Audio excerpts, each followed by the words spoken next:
राज्याचं लक्ष लागलेल्या विधान परिषद निवडणुकांच्या उमेदवारांपैकी पहिल्यांदा भाजपकडून 6 नावांची घोषणा झाली आहे।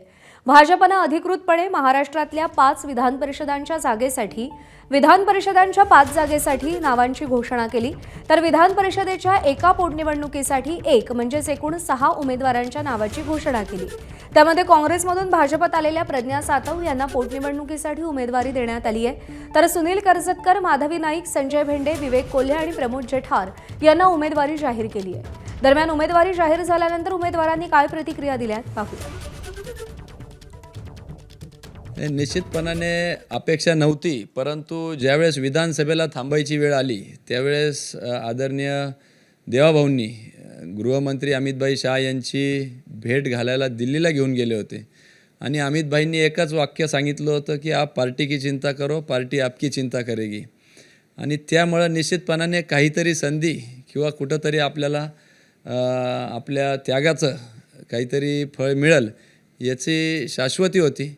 परंतु देवाभाऊंनी खरं तर तो शब्दाचे पक्के आपण म्हणतो आणि तो न्याय देऊन एक प्रकारे शब्द खरा केल्याचंच खरं सगळ्या नेत्यांनी मला विश्वास दिला होता की होईल, म्हणजे आमची इच्छा आहे की तुम्हाला विधान परिषदेमध्ये देखील प्रतिनिधित्व करायची संधी द्यावी म्हणून।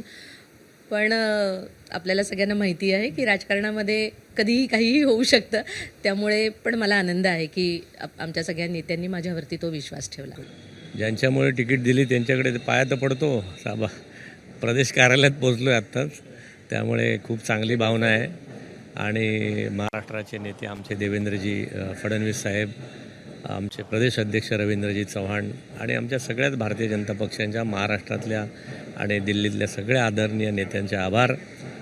पुन्हा एकदा कोकणामध्ये सक्रिय होण्याचं संधी जी मिळाली त्याबद्दल मी आभारी आहे। संघटना आणि सरकार या दोघांमधला दुवा म्हणून कोकणात काम करेन।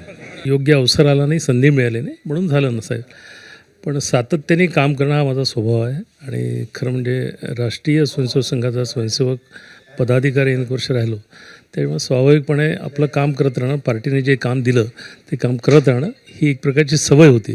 त्या सवयीचा भाग म्हणून मी हे केलेलं आहे, काही विशेष काही केलेलं नाही। एबीपी माझा, उघडा डोळे बघा नीट।